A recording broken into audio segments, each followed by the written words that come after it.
So most of the things we're going to talk about is for clients who plan on doing construction work to the property, design and construction work. The first thing you really have to consider is the future property value after the work is done, right? So a lot of times clients will come to us and say, I've got this property, and oftentimes they bought a new property, and I want you to do, I'll have this vision to do some work on it. Sometimes it's very little. It's, let's say, renovations and remodels, kitchens and bathrooms, updating things. Other times it's more significant, like we're doing an addition because the house is too small for my family. And other times it's a really serious remodeling where we're keeping a few walls, but really it's a remodel for permitting purposes. But in all three cases, clients approach us when they're very excited to start. And the first thing that we think about for the client is, okay, but what is going to be the projected value of this property?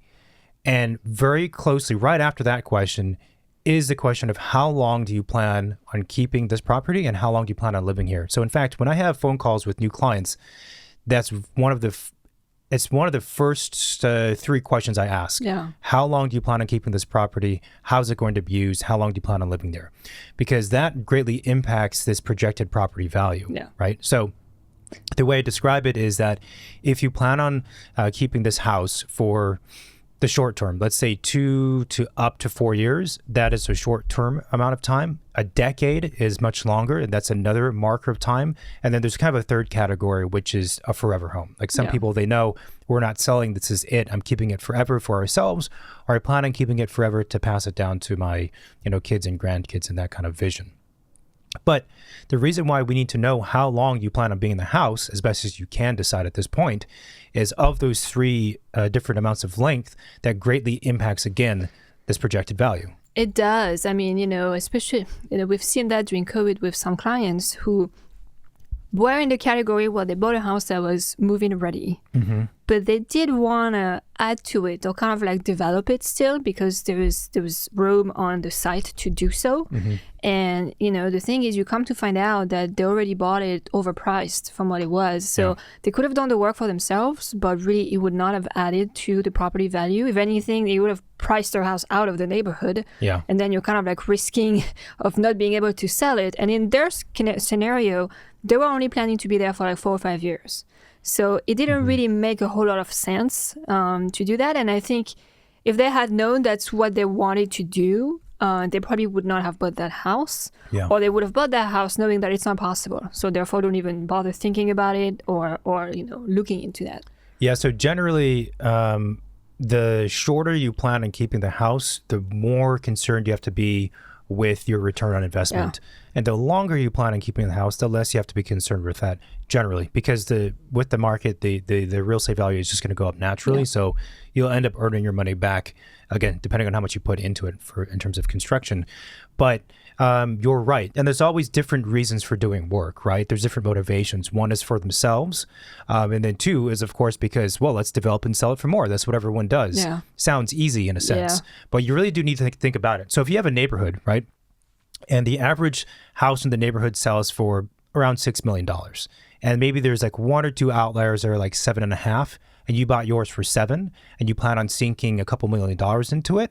If you're going to sell it in 2 years, there's a chance you might not be able to sell it for the 9.5 or whatever it's going to be, right? You might get close, you might not though.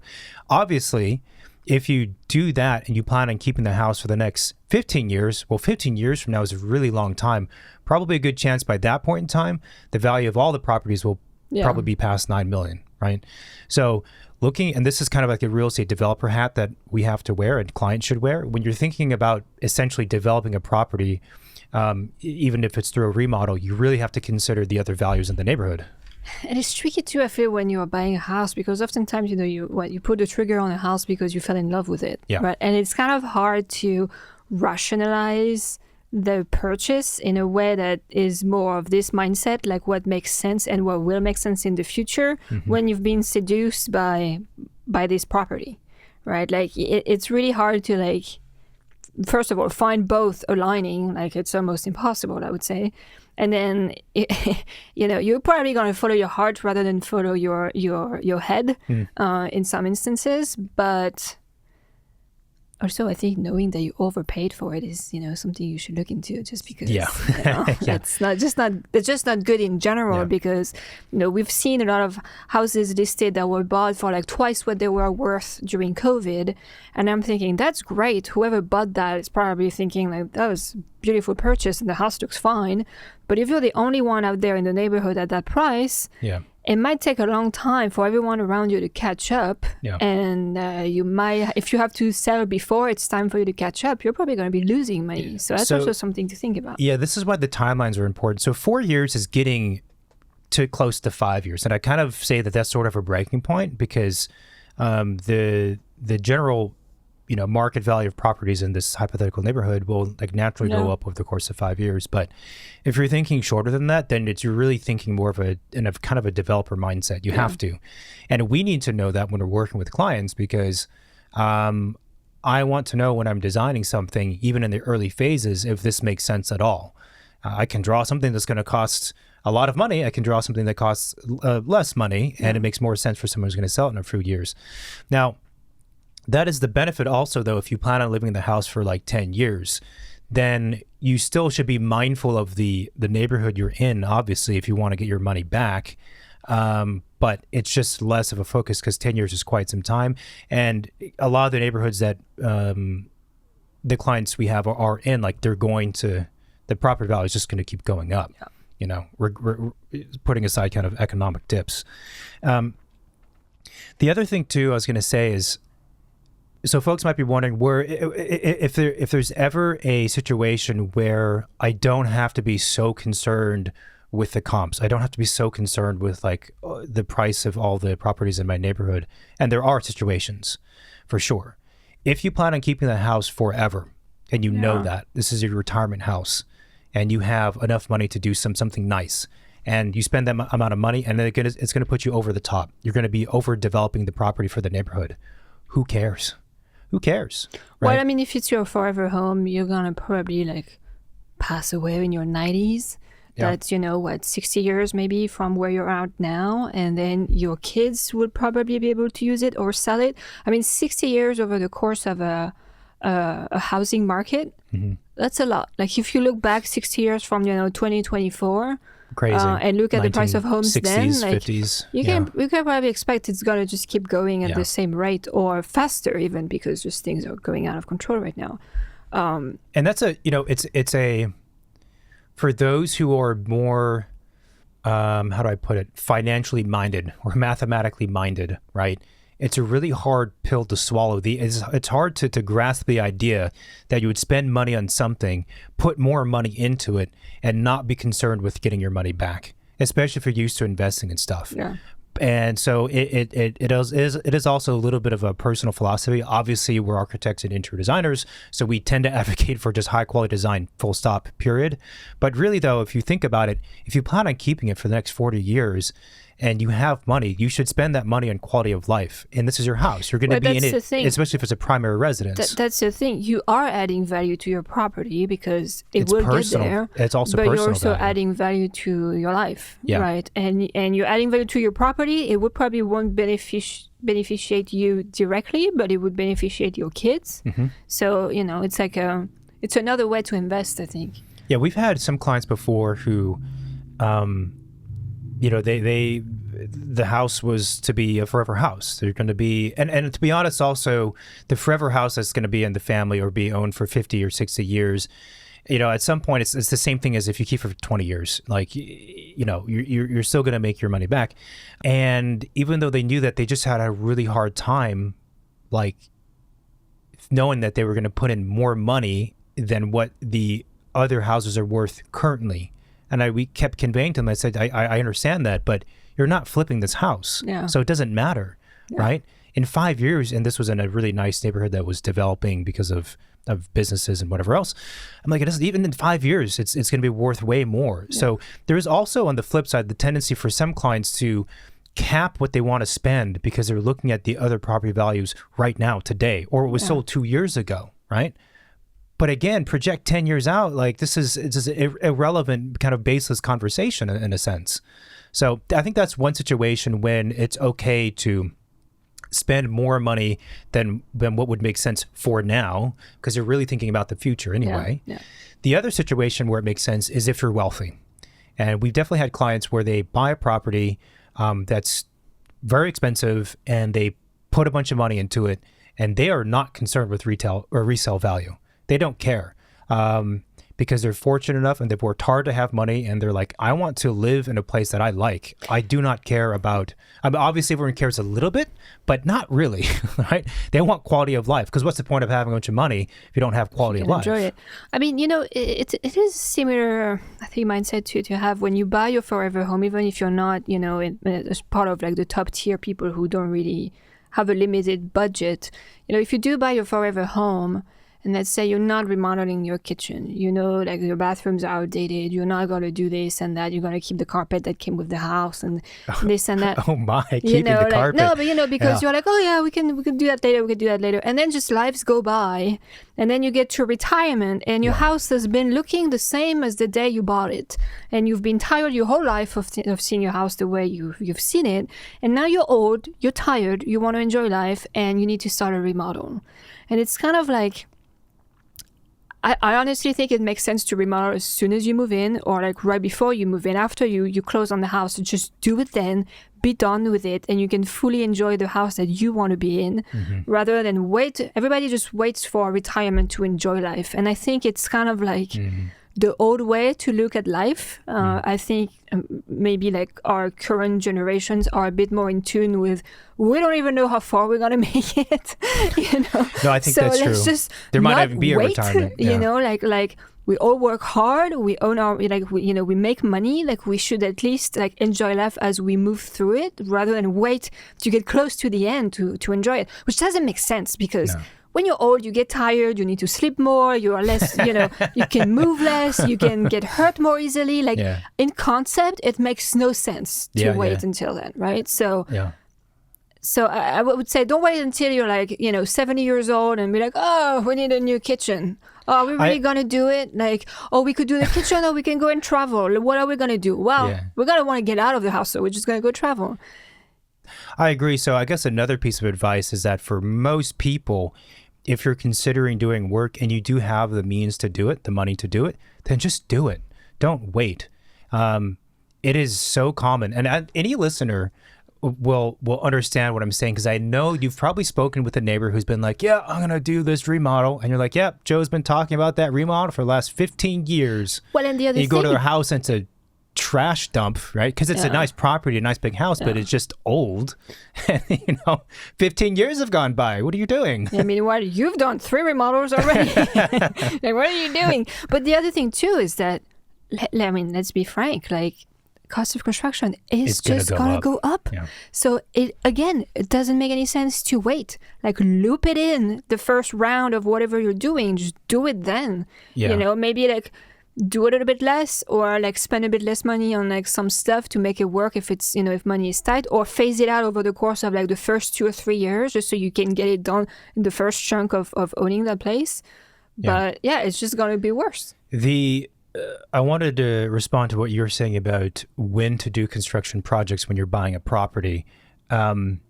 So you can do the project and then move in. So you buy the property, do the work, and then move in, right? Or you can move into the house, live there for a short period of time or X period of time, and then do work. Now, I think the benefit to doing the work before you move in is that it's all clean and done before you move in. However, there is always this temptation, therefore, to rush the construction and the design process, because you want to get into the house. You don't want to pay for 2 properties, and all this kind of like stuff comes into place.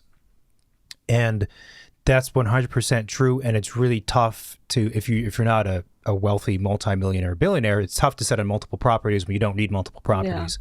However, again, if you plan on keeping that house for the long term, you've got to think about that long term. You'd rather have a better quality outcome and have it take you another 3 months, 4 months, 6 months of time for if you're going to live there for 10 or 15 years. It's worth the trade-off 100%. Now, I do think there is, for some people, the benefit of living in a place for 1, maybe 2 years before doing work. The benefit is that you become very in tune with the property, the house too, but also the property. You understand the flow of it. You understand the pain points, and you're not having to imagine and guess everything from scratch. Yeah. I would say that a good architect and interior design office, like I hope we are, we're very good though at imagining how people are going to live anyway. So we've worked with clients who have lived in properties intentionally for a couple years before doing work because they wanted to absorb the site, and it's gone great. We've also worked with a lot of clients who don't do that. You know, they don't want to move in for a bit, then move back out. They just want to do it all in one swoop, as you said. And that's fine too, because as we've talked before, a lot of our job is just understanding the client. You know, we talked about like maybe like sometimes kind of ignoring the comps and kind of like doing things for yourself.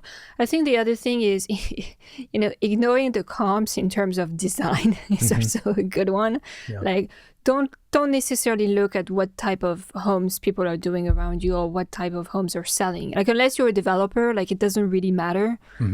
I would say do something for yourself, do something that you love, and hire people who do something very interesting. If you do something interesting and the design is really good, I'm pretty sure that it's going to add to the property value. It will certainly add to the property value. If it stands out in a good way, it's been done really well. It doesn't really matter if it's covered in marble. Like it could be just a beautiful living room with, you know, tall ceilings and vaulted ceilings and you know, like, or like a rooftop or something that's just kind of like different.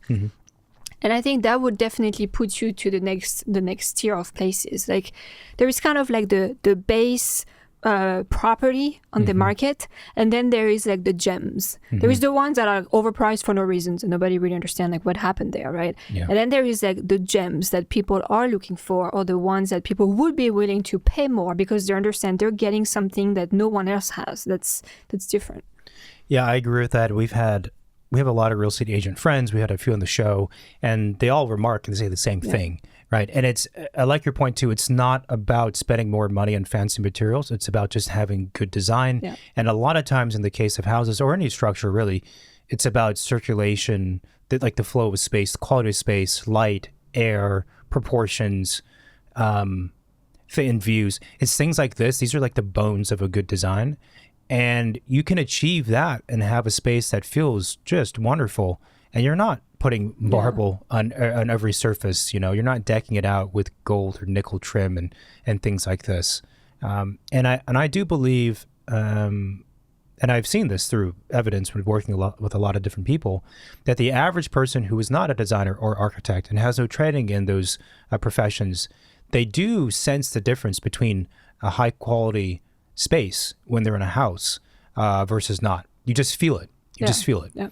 And actually, if you hire an architect, let's say, to do that kind of design work, the interesting thing is that you're not necessarily gonna, jack up the price of your construction.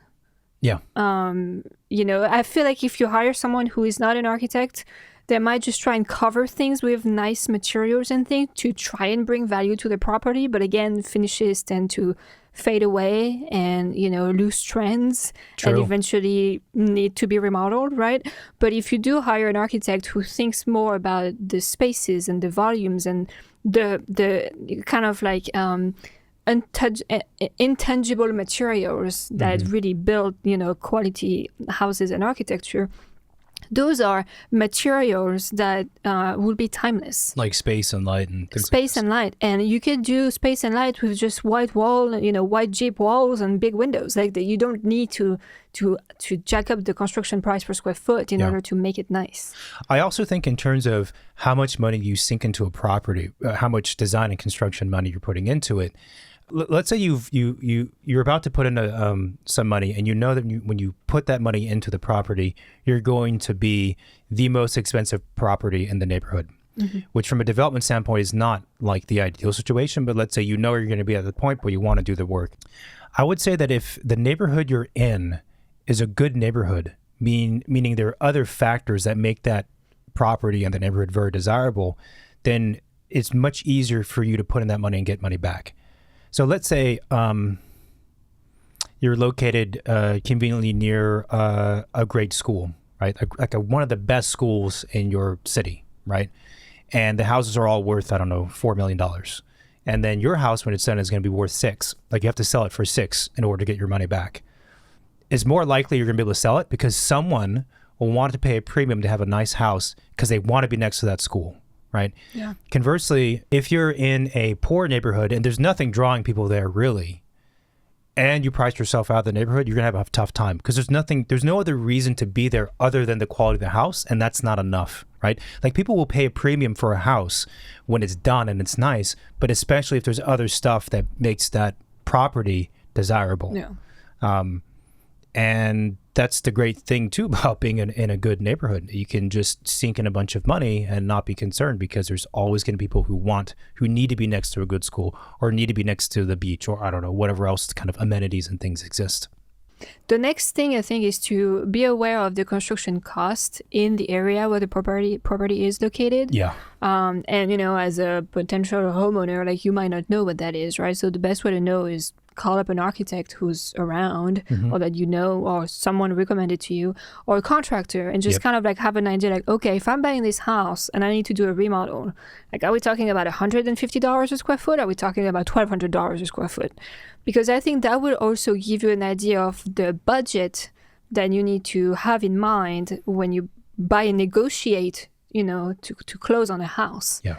I'm not sure that a lot of homeowners, when they fall in love with the house and, they're making an offer, they're thinking about negotiating the price that the house is listed for to try and get it down, right? But I'm not sure that a lot of them know how much money they will have to spend in order to remodel it, or how much money, or they might have an idea. It might not be the right idea, but kind of like make sure that you are in tune with what's happening, because you might think that you can remodel your house for like $100,000, but if you need to do a gut remodel or like need to remodel a kitchen, 2 bathroom, change the windows, change the roof, do landscaping, like you're nowhere near. You might be able to do a kitchen at most. So in California, at least. So, I think having an idea of how much you should budget for that is super helpful, because it will make sure that you don't get disappointed. Sometimes we get call of clients who just bought a house and they're excited. They're our first homeowners and they want to do remodel work. And then, they come to find out how much it's going to cost to do the things they want to do. And they're like, yeah, we can't afford that. Or we're going to have to phase it out, or maybe we won't be as beautiful as we want it to be because we need to make it work, sooner. So I think just being aware of that is super important, and it doesn't take much. Like you just reach out to a contractor or an architect.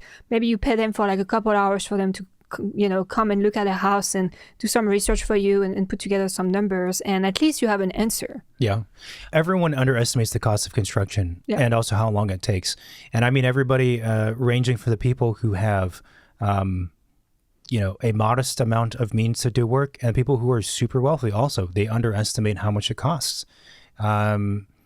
So I will also say, though, that we do work in California, we do work out of state very often, and the prices in other areas too out of state are not necessarily, I mean, there are some places in the South perhaps that are really cheap, but what we've been exposed to, it's not like 50% off. It's maybe different by like 10 to 15%, which is good. But it's not huge. So things are expensive. And here's the deal also. If you are a prospective homeowner, I would talk to several contractors and several architects, like just 3 each, and I would not rely on what your neighbors or your cousins say about their construction costs. As we've said before, in the architect, interior designer, and contractor spaces, right?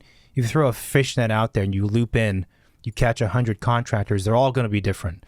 100 architects, all going to be different. 100 interior designers, all going to be different. In that they practice differently, what they charge is going to be different, and the level of quality will be extremely different. Their service, everything will be different.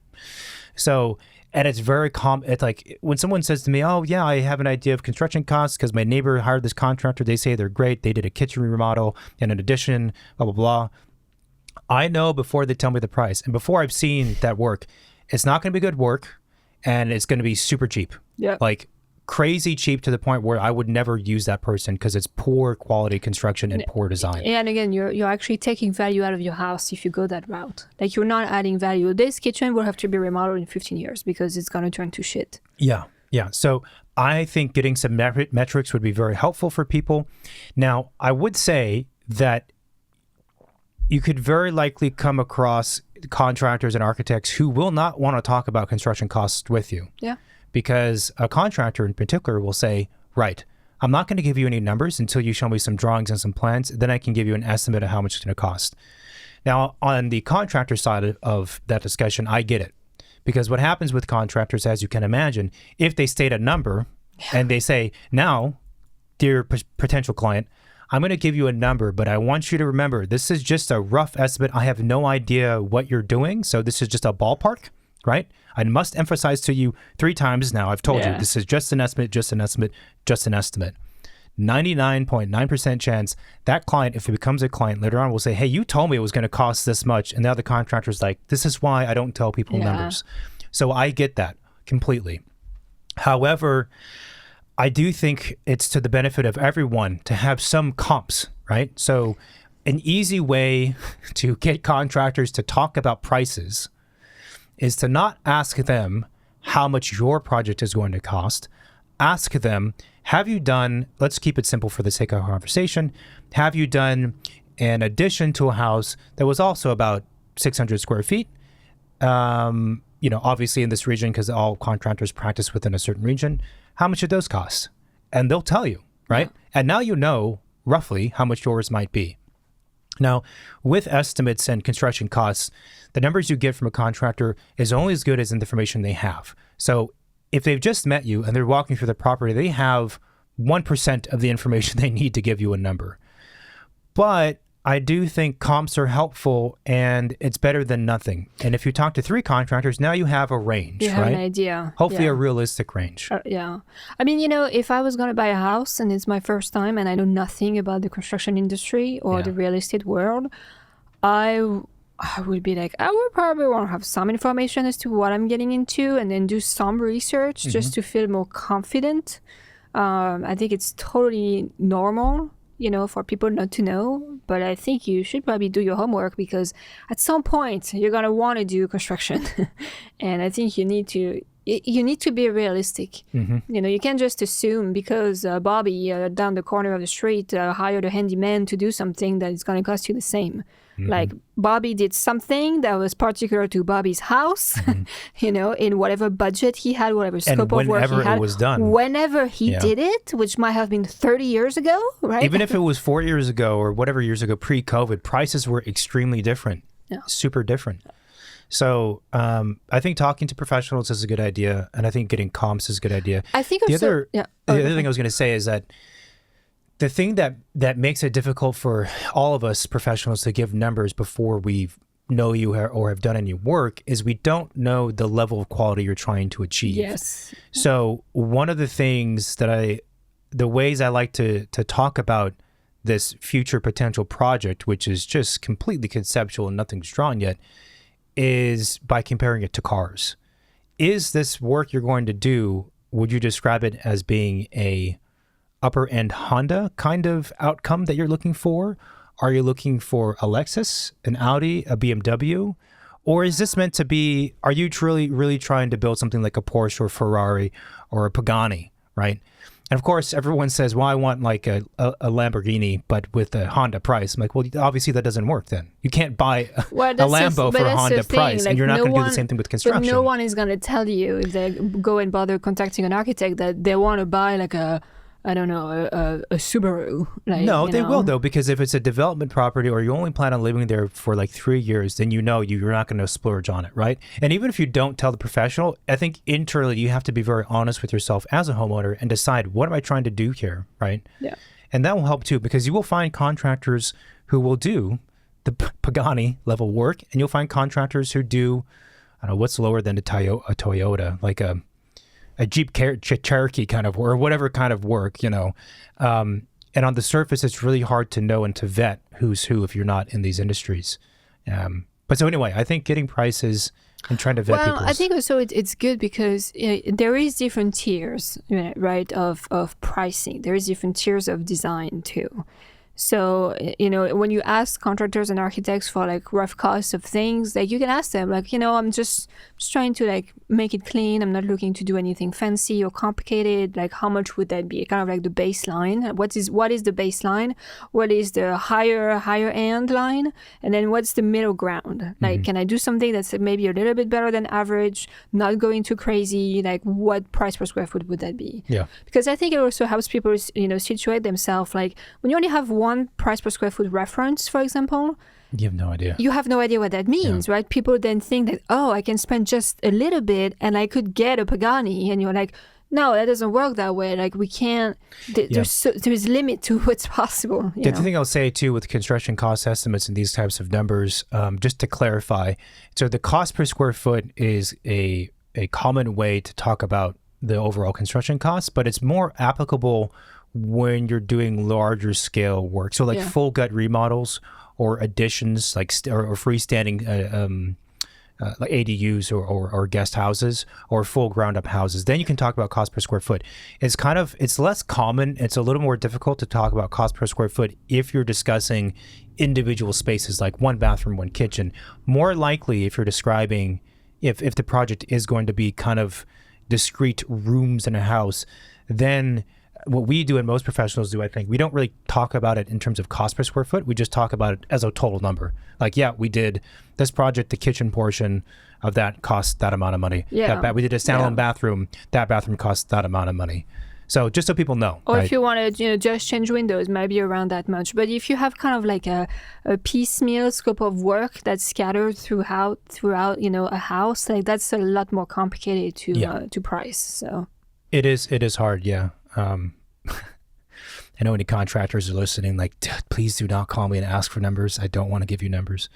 The other thing to know along with the construction cost or estimated construction costs is, of course, timeline. This is another thing that all clients severely underestimate how long it takes to design something and then build something. And especially if you're buying a property, there's always this rush to get in and get it done so I can live in this house because I've bought this house. I want to live in the house. I don't want to live in this like rental that I'm in currently. But again, if you're trying to produce something that's nice and of high quality, it just takes time.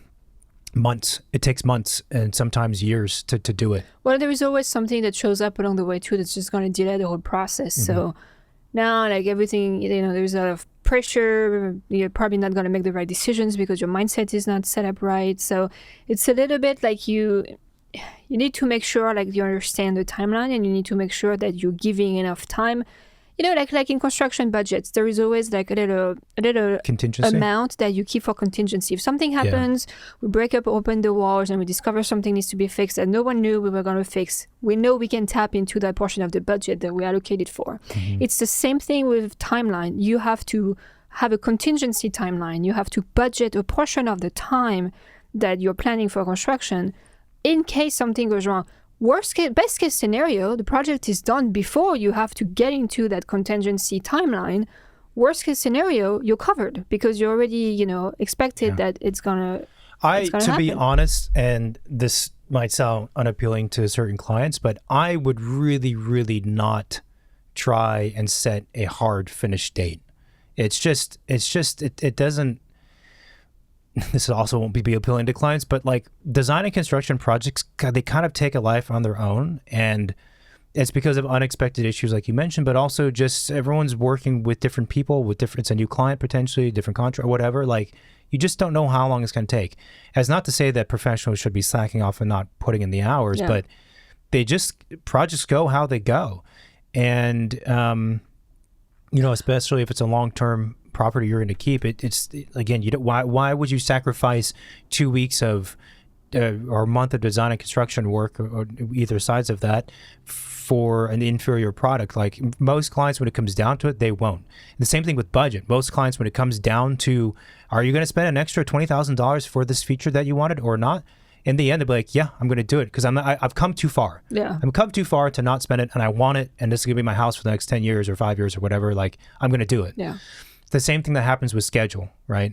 So, also, I would say really quick, right? So the overall process, we have concept design, schematic design, design development, construction documents. Permitting takes place before CDs very often, and then construction. So you have like, I don't know, 5 design drawing phases, 6 phases, something like that. If you imagine for concept design, you have like 3 meetings with the client, right? Which sounds like you show them initial concept sketches, you have a meeting, you talk about it, you go back, you do some work, you show them again, maybe like, okay, make some final tweaks before we get to the next phase, make some final tweaks, you show them again for final approval, 3 meetings. That's already a month and a half, easily, right? Week and a half, 2 weeks, probably bare minimum for any office to produce good work, 2 weeks. Show it to the client. Client takes about half a week to a week to make a good decision. Let's say half a week, right? Okay, 2.5 weeks for 1 meeting times 3, month and a half easily. And each of those phases get longer and longer. Yeah. So when clients call and they're like, I have this new house I want to do or the significant remodel, do you think we can break ground in 3 months? No. No, we can't. The only way that we'd be able to break ground in 3 months, well, that's not possible because of permitting, but let's break ground in 6 months and including, let's say, a couple months for permitting, which is like being very, very optimistic where we are. The only way that happens is if you give me a brief and then you have no feedback for me at all. We don't talk ever, and I just do this thing and I build the thing, and you don't get to make any input decisions at all. Otherwise, no, it's not going to be that. So yeah, anyway, you can quickly see from my description of the process why it would take like 8 months, 6 months, 9 months, a year for design and construction documents, because it's just for high-level design and larger projects in particular. I think the other thing that clients should maybe be curious when they are about to close on a property is knowing how much of the property they can develop. Yeah. Again, if you're not looking to build anything else on the property than what's there, then that's not something you have to worry about. But if you think it might be the case at some point, I think having an idea of what's feasible, again, makes sense. Mm-hmm. And when I'm talking about what's feasible, it's like basically what are you allowed to build on your lot? So that goes back to zoning regulation, setbacks. What we call lot coverage is how much you can build on a lot mm-hmm. versus how much needs to remain unbuilt, just mm-hmm. like, grass and open space. Because that's going to give you also an idea of how much, if you want to max out your property and the value of your property, how much more square footage you're allowed to add to that property. And therefore, down the line, way down the line, how much you could sell that property for once it's developed. Mm-hmm. Sometimes people buy weird properties and things are like set up on a site. It's a small lot and there is already a bunch of stuff scattered around. And then you look at the zoning and the setbacks and the numbers and you can only add, 300 square feet. So you can develop that property. Or, right now, a lot of people in California are building ADUs, right? Like detached ADUs. You can rent it out. You can have your parents live in it. It could be your home office or whatever. Well, you need to make sure that's possible and how big of an ADU can you build? Yeah. Otherwise, it doesn't make any sense. Yeah. So this is the really tricky thing, right? All the stuff we talked about is important, but if the zoning doesn't allow you to develop in the way you want or add the square footage you want, then nothing matters, full stop, and the project's dead. But it takes time and money to figure out the zoning. Essentially what we're talking about is a feasibility study. Yep. So someone needs to go through the code, look at the setback, look at all the regulations and figure out whether or not you can do what you want. And in some properties in some neighborhoods, it's relatively simple. A lot of cases though, it's not simple, it's not straightforward. So what that means is as a buyer, you may need to pay somebody a couple $1,000s to figure it out.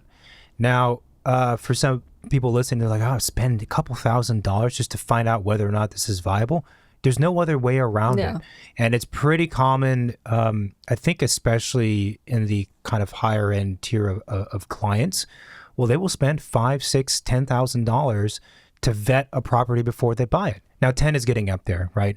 But in those cases, it was a nice property. And also that case too, when you're that wealthy, $10,000 means a lot different for someone of that amount of wealth. No, but if you know you're going to have to do a lot of work to transform that property into what you need it to be, you need to know before you buy it. I mean, it's still cheaper than buying it and having to get rid of it, right? Exactly. And it's a bummer to spend money and then to realize it wasn't worth that you're not going to go through with it. But as you said, it's better to know than not know. And then there is also kind of tied to that too, like, knowing like structural changes. Yeah. Sometimes people don't think about it, but let's say like your lot, you're already maxed out with setbacks, lot coverage. You still can add square footage, but it has to basically be a second story you have to add on your house, right?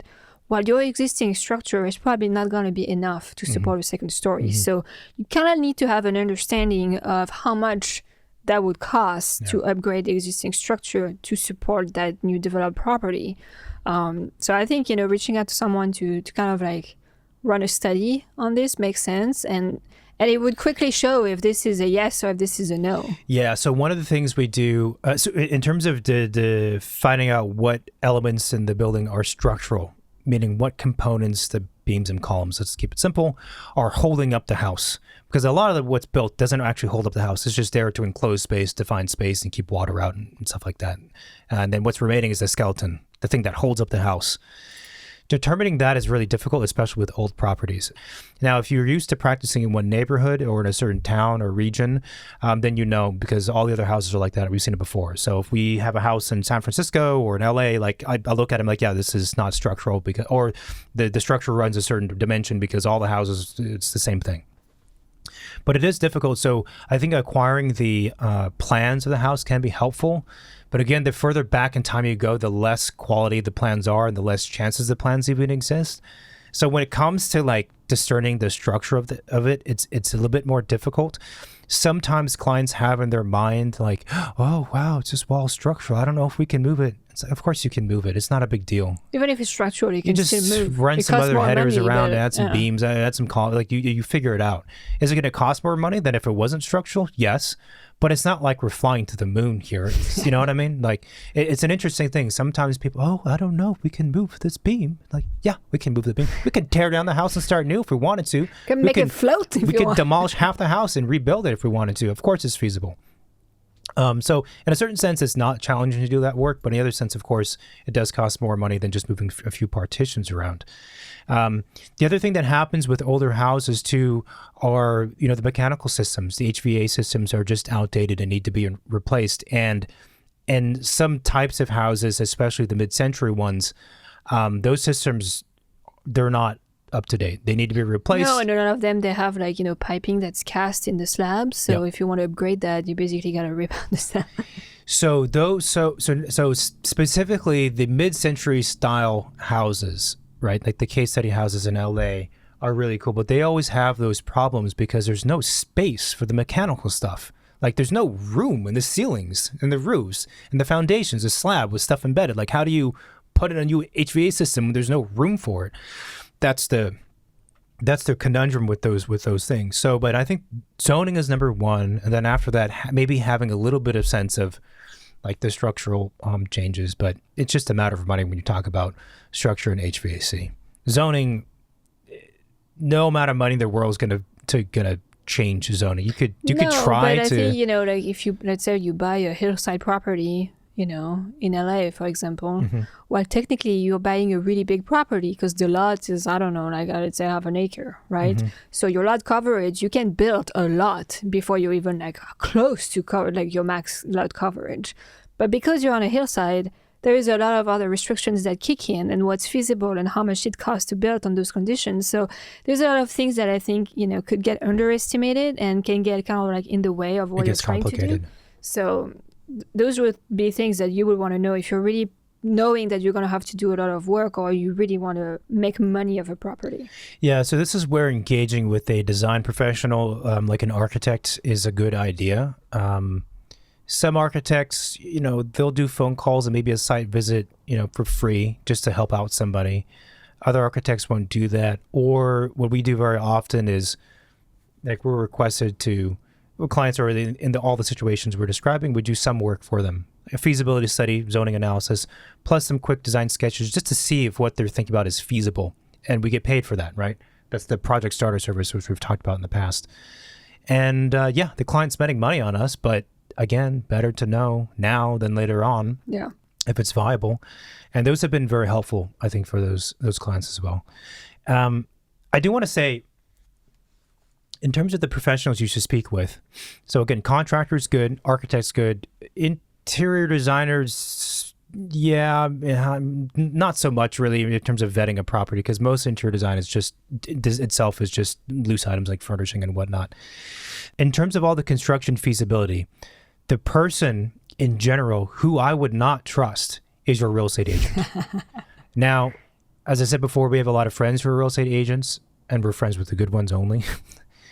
But most real estate agents know almost nothing about construction costs, construction feasibility, timeline, design. They don't understand design. They don't understand permitting, and they certainly don't understand zoning either. And those are all the things you need to know whether or not a project is feasible. And yet a lot of real estate agents will talk about, yeah, do an addition here, and be, oh, you could put the ADU here and there.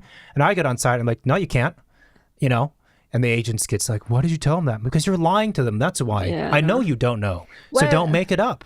Call me and I'll talk to them for you. I mean, it's also, I think, a little bit biased when you're the one selling a house and you're telling what's feasible. It's kind of like, well, but still, you're selling me something. So I'm the type who's always like questioning people and their honesty and you know, all of that. So yeah, I think it doesn't really make sense. The deal is also with real estate agents is they can tell you all that stuff.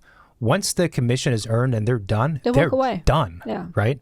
Now, again, the good ones, they don't operate that way. They want to maintain a long-term relationship with their clients, so they will not be, quote, done. They'll stick around to help you with whatever things. But the problem is, like, the real estate agents, they are not architects, designers, or contractors. They're just agents, right? So there is this tendency for homeowners to rely on their agents for all of these things. I would use an agent for maybe connections to professionals. I would never talk to a real estate agent about construction costs, feasibilities, all the stuff I mentioned. I would never talk to them about that. I mean, I can understand how clients kind of like go that route because it's the first time they're buying a house. Yeah. It's their first baby step in the world of real estate and construction. And it's the person who's helping them getting to the goal of owning a place. So they've established a relationship of trust. They got familiar with it. They got really personal about, you know, their finances and all of that stuff. So they feel like they can trust whatever that person is saying. And that's where a good agent would know and be like, I am not the expert here. I cannot tell you what it is, but you should contact, you know, these people and these people to really find out. Yeah. And the ones who don't do that, yeah, I wouldn't trust because they're not trained in that. However, a real estate agent could be very helpful if you have a feasibility study that's been done, you have a project, and you want to know how much maybe that property could sell for in that neighborhood. Like that's when they become helpful because that's what they know, right? Yeah. So there is still ways to engage with them for specific things, but they are not the point of contact for all of the information that you need in order to get the project off the ground. Yeah, I would agree. I would use a real estate agent, and we have in the past more for development projects to understand the market. That's what they're used. That's what they're good for. Understanding the market. Beyond that, though, and I say this because also it just bums me out. You know, people are just being lied to. And then we come in. I'm like, I don't know who gave you this information. Yeah. The other thing that happens too with real estate agents that you have to be careful with is that sometimes they have good connections, or rather, they have connections to contractors and architects, and then a client will ask that agent a question about construction or design or zoning, one of the things I've discussed. That agent will then call up their contacts and say, I have this question. That architect or contractor will be, okay, like this is what I would say. That agent will take that information, give that to the client, and not tell the client, I had to speak with someone else to figure it out. So now so this is the thing too, that agents inflate their ego, really. Their conveyed sense of expertise by leveraging their network. And to a degree, everyone does this, but also to a degree, don't do that if you really have no idea what you're talking about. I don't know. I've seen it just too many times where clients get into trouble because they were given bad information and they're given by someone who just doesn't know. Yeah. The last thing I think you should, I think would be helpful is to get a design assessment of the house. So what are some of the things that maybe as an architect you would see in a house when you're visiting open houses and things, when you're vetting properties, let's say for yourself, hypothetically, that the average buyer would not see?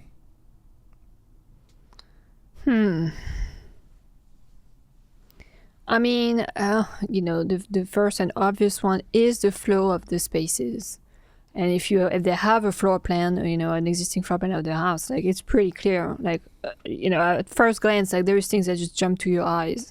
Like, yeah, that's gonna be a problem. That's gonna have to change.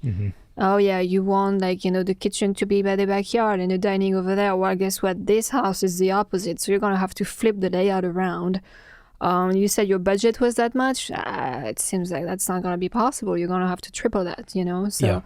And the floor plan is really a big one. Mostly because if it's just moving partition walls, it's not a big deal. If it's structural, it's a little bit of a bigger deal. If it's moving plumbing and utilities around, by a lot, it could be a big deal. So it really comes down to what are the bones you're starting with and how much of these bones need to be modified. Yeah. Like cabinets and finishes, it's not a problem. That's easy.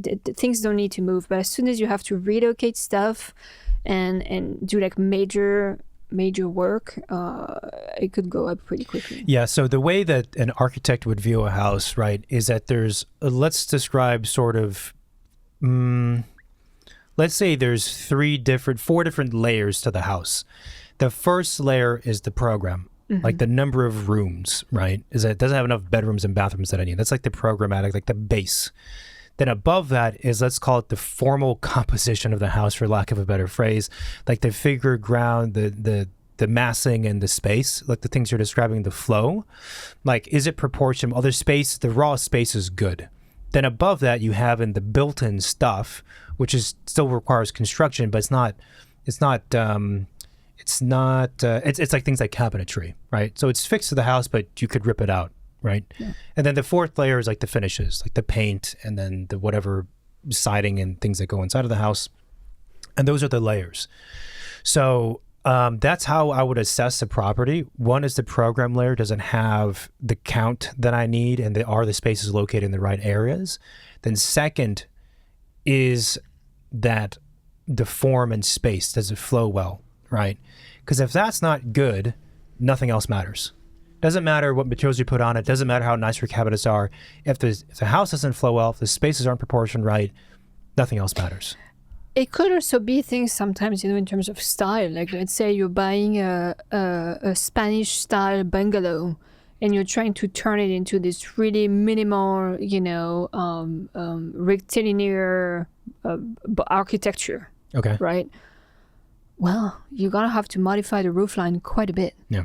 And that's not a small thing to do. You're going to have to reframe. You probably need to extend existing exterior walls or bearing, it's, I think also knowing yourself and what you like, and again, like where you're starting from is very important, because architects and designers, we can make anything from anything. We have the ability to transform things, right? But again, it comes at a certain price in some instances. So by, I think, being smarter on what you start with, what you buy, to where you want to be, can save you a lot in your construction budget. Yeah.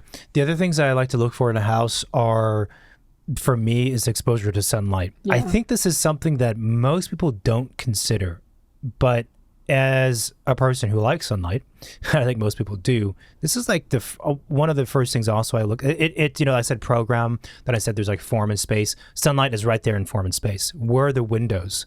Which way is the house being oriented? Am I ever going to get direct sunlight in this house, or is it completely north facing, all of the glazing? And if I'm getting direct sunlight, am I going to be cooking in my room? Yeah.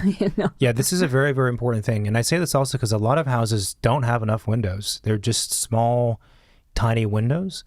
Then this is getting kind of in the nitty gritty, but I'd also look like if you're on a budget, I would look to see the quality of the doors and windows that are there, right?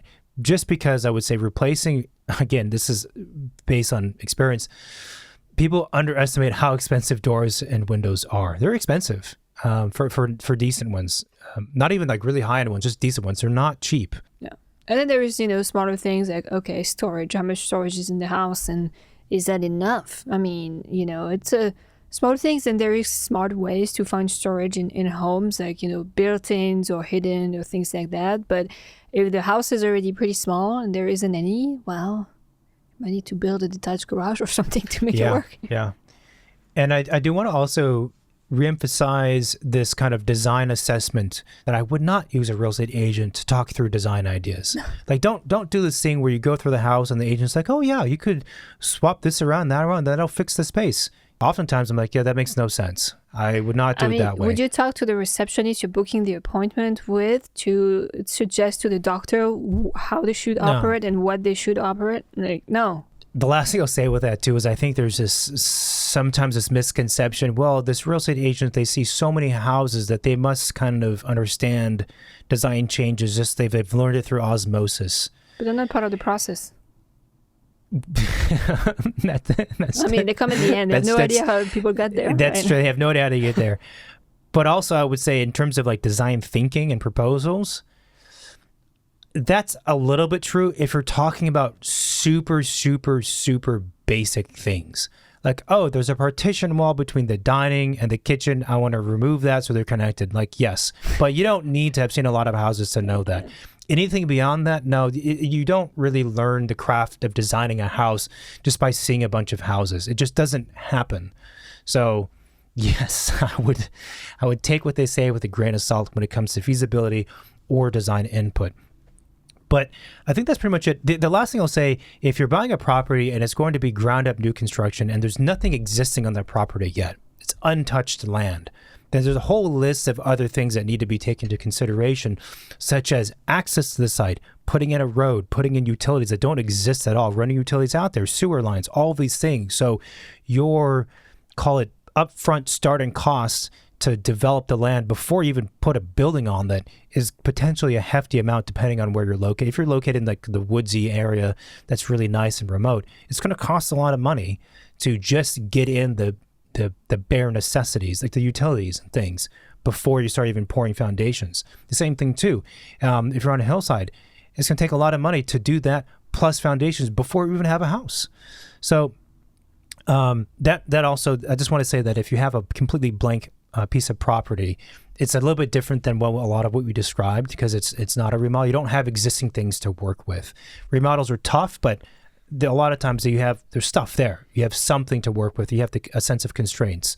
A blank property, it's all new. You got to run all that stuff out there. Yeah. Okay, give us a recap. Oh boy. All right. So we talked about things to consider if you're planning to do construction work on a house that you're about to buy or you just bought. Mm-hmm. Thinking about the future value of the property. Make sure that you're not, skipping that.